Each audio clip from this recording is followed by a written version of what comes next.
you'll be alright.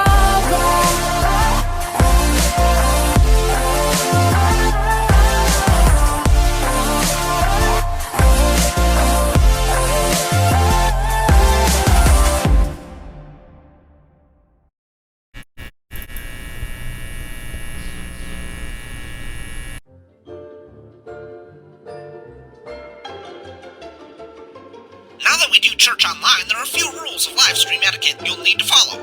First, make sure you wear Sunday's best. Uh-oh. Now that's the ticket.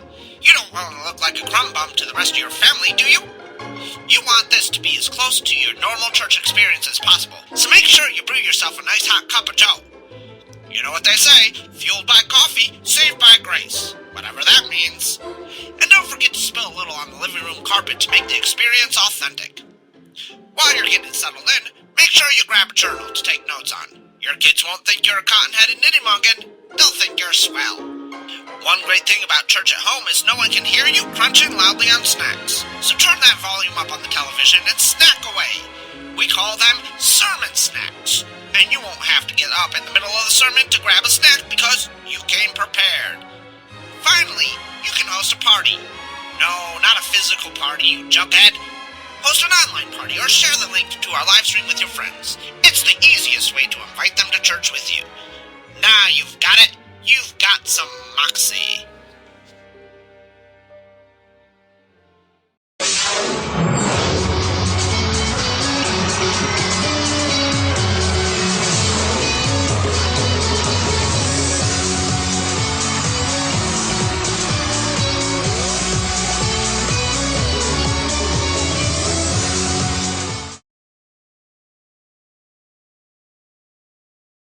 Alright, so many people know, and for cups and balls, well, the 5 people who raised their hand, that you need 3 cups and 3 balls. What most people don't know is that sometimes they penetrate. Each ball will penetrate through a cup, just like that. And it can happen twice if you want it to. Or if you just trying to be fancy, it happens all 3 times, just like that. Now, that is a classic trick that almost every single magician will ever do. But what some don't do is, what they can do is they can take a ball and make it vanish into thin air. They can take the second ball and make it vanish into thin air. They take the third ball and make it vanish one more time into thin air. And they will go right back underneath their cup. See now, you guys have just seen a disappearing and reappearing act, but what some don't do also is a transportation trick. So what I'm going to do is I'm going to take the ball out of the middle cup, just like that. Now where do you want the ball to go, first or third? Third? Third, alright, so I'm going to put it like this, I'm going to tap it right through, it jumps, just like that, from the middle to the third cup. So I can do the same thing, I take it out, and put it right through into the first cup as well, from the middle to the first cup, just like that. Now, this next trick is...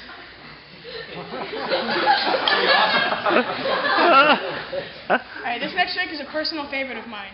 It's a solid, I don't know what it is, but it's pretty solid. But just, if I put my fist on top and the ball on top, I can drop it right through, no matter what happens. He's dropped it like a pen. I can do it twice, just like that, and I'll just do it twice. I don't want to show off to you guys. Alright. Okay. 3 balls, 3 cups. I'm going to go back to the beginning, in case you guys weren't paying attention. Okay, so we're going to take it to the beginning, just like that.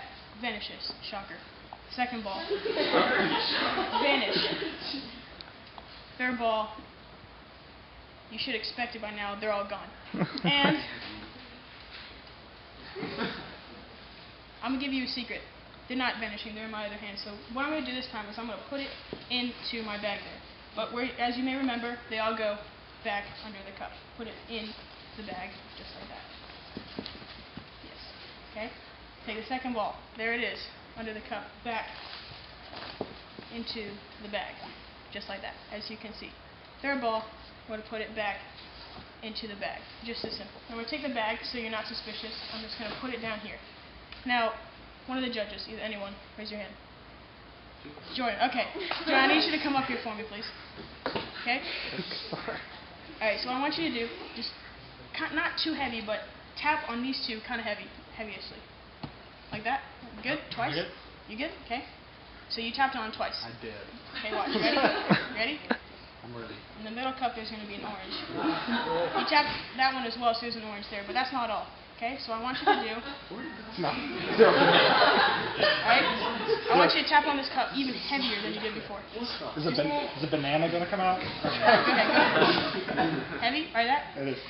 Do it again, do it again. Okay. One more time. One more time.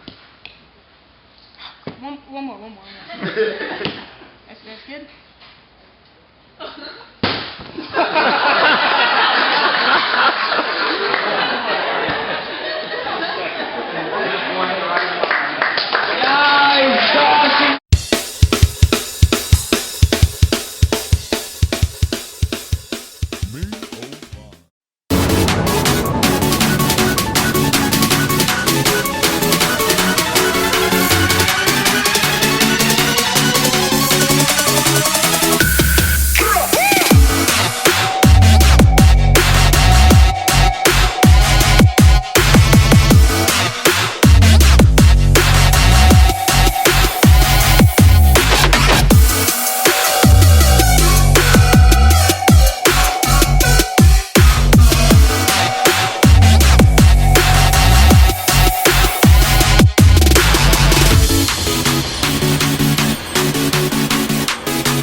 Hey, my name is Max Cole. I'm 16 years old and I'm a sophomore. I grew up in a Christian home.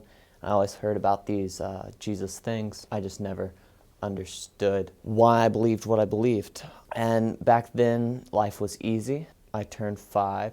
I started to question my faith a lot, and I had to discover it for myself, what that really meant. So when I eventually did come to find Jesus, it was after tragedy. When my grandfather died, it really put things into perspective of what really was the point of life and where I was supposed to go. And after a lot of studying and figuring out what I truly believed, I came to find that Jesus Christ was my Lord and Savior. And I want to strive after who He is and what He looks like and how to practice that and how to go on and just live for Him and to do what He wants from my life.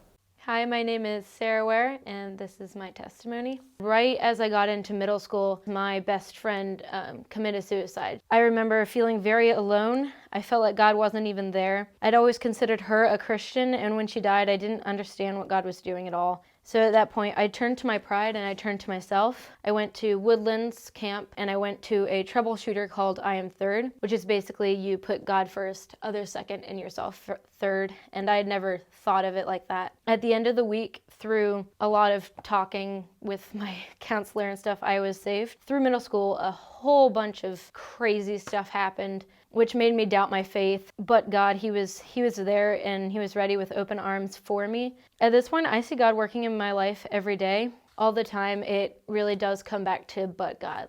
But God does so much stuff through your life and through hardships and struggles, and I guess that's it. That's my testimony.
Hi, everybody. My name's Doug, and I want to start by asking you a question.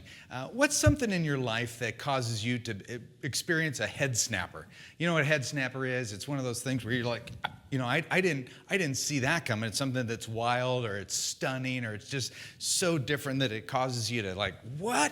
I asked my friend Jimmy Fallon, some of you may recognize him, to illustrate what head snapping looks like. Watch. That's perfect. That's a head snapper. For me, a lot of times it's when I watch sports. I'm a basketball fan, and the things that they can do in the air, the 360s and the slam. I mean, sometimes I pull a muscle just watching them. I mean, they are total head snappers to me. Most of the time I watch NBA basketball, this is what I look like. The reason I want you to be thinking about a head snapper for you is because I want to introduce you to something head snapping that Jesus said.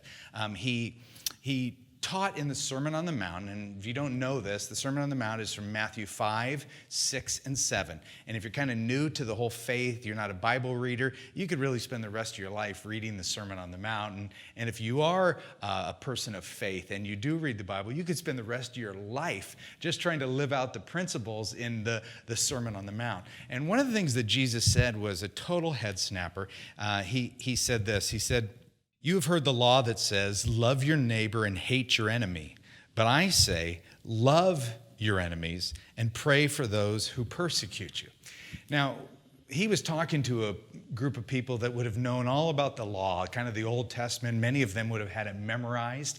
And so, when he says, you've heard it said before, hate your enemies, they would have like, yeah, we grew up with that.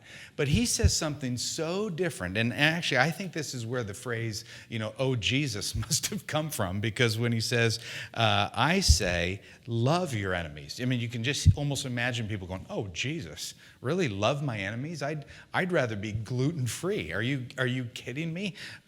Love your enemies. Oh, Jesus, I'd rather, vacation in North Korea. I mean, it was so radical. And so one of the things that I think about with, when I'm talking to people who are kind of outside the faith, they're investigating Jesus, they're curious, they're kind of on the outside looking in, is I say, you don't realize how radical Jesus was and his teachings were. And I think sometimes those of us who are people of faith or Christians, I don't think we realize how radical it is to follow the person and the teachings of Jesus. And so because we don't think Jesus is radical or calling us to a radical lifestyle, we kind of dumb Jesus down, or we make him a soft, cuddly type toy or a jacket that we put on when we want to feel warm and it's convenient for us.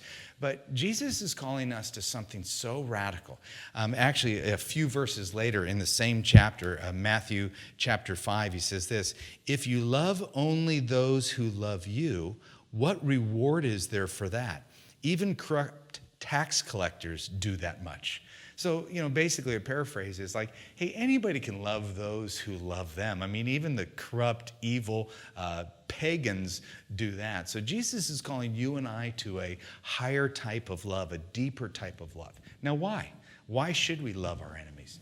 Because if you imagine your heart like a sponge, okay, and you were to just put that anger, that tension, or got an enemy, and you put it around that sponge, you can't, and let's say God's love is water, and you were to dip that sponge in water, if there's a fist around your heart, you're not able to, give that love to other people, to friendships, to your family, to those who are, in the world. It's all quenched up, and you can't compartmentalize your heart, meaning you can't love fully when you're hating in your heart. And so Jesus is saying, hey, I want you to love your enemy. So here's the question. Who's your enemy? For some of you, that enemy will come right away. Like, that person, they bullied you, or, they kicked your cat over the fence, or they've done something to hurt you, and you know who they are right away. And for some of you, you may not have a person's name that is quenching love, but you've created what I would call emotional enemies. That we create rivals in our heart all the time, like people have things that we don't have. So, for example, if I go to the gym, and let's say I see an old guy like me, and he's got a six-pack abs, and I feel something like, man, I wish I had six-pack abs, but I don't. So no big deal. Grab a donut, move on, okay? If I want a six-pack, I'm old enough to go buy one at the store. But I don't have those abs, but it wasn't enough to really make him a rival. Let's say I go to the gym the next day, and he has his brand new Porsche, and it's parked in 3 parking spots.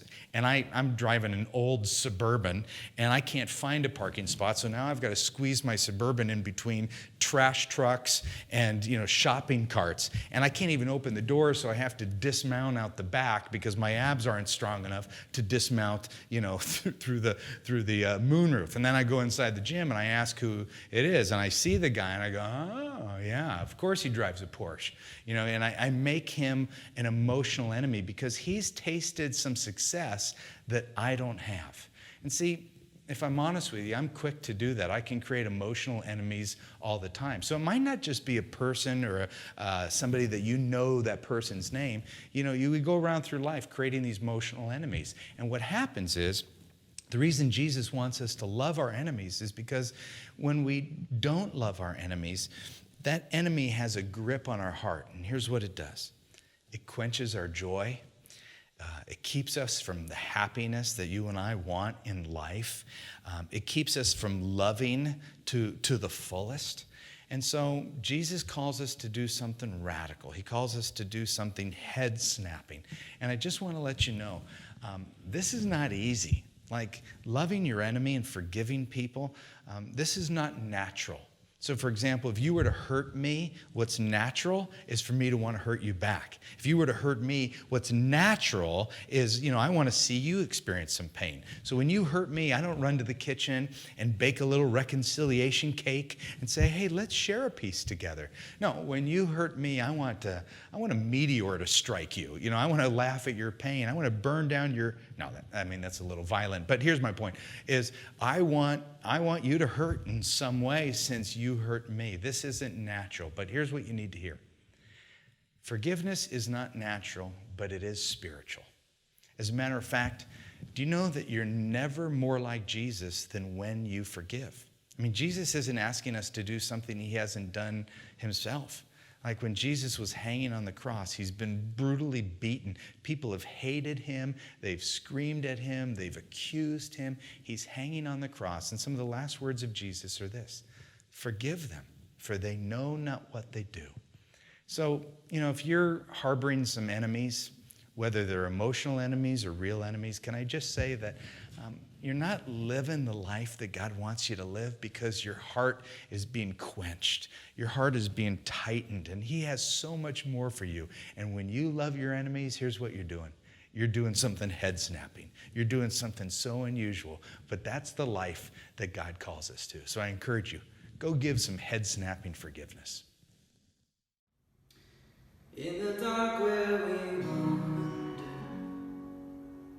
your voice leads us through, abounding in kindness, abounding in truth. In the chains of illusion, you whisper us loose, abounding in kindness, abounding in truth.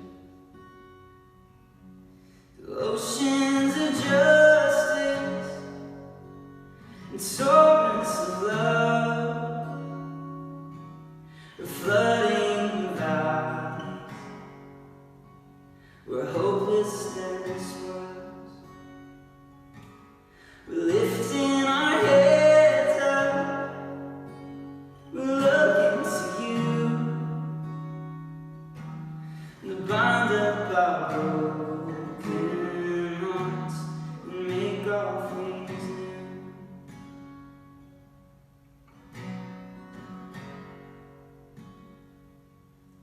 In the wake of injustice, you rage and you soothe,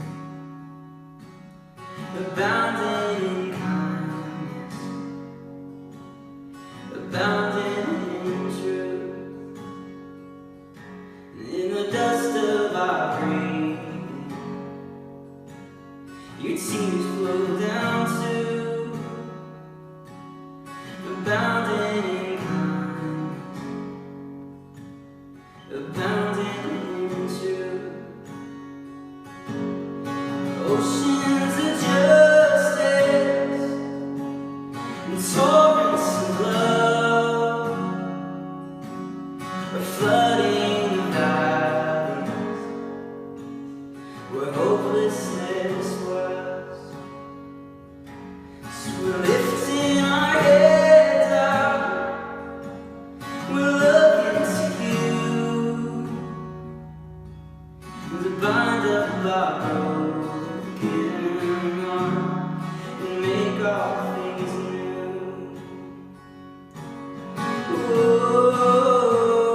abounding in truth. And in the violence around us, let the words that we choose be abounding in kindness, abounding in truth.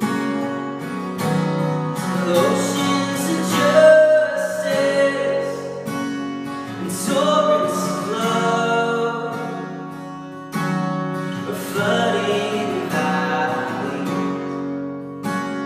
where hopelessness was. Let the earth lift its head.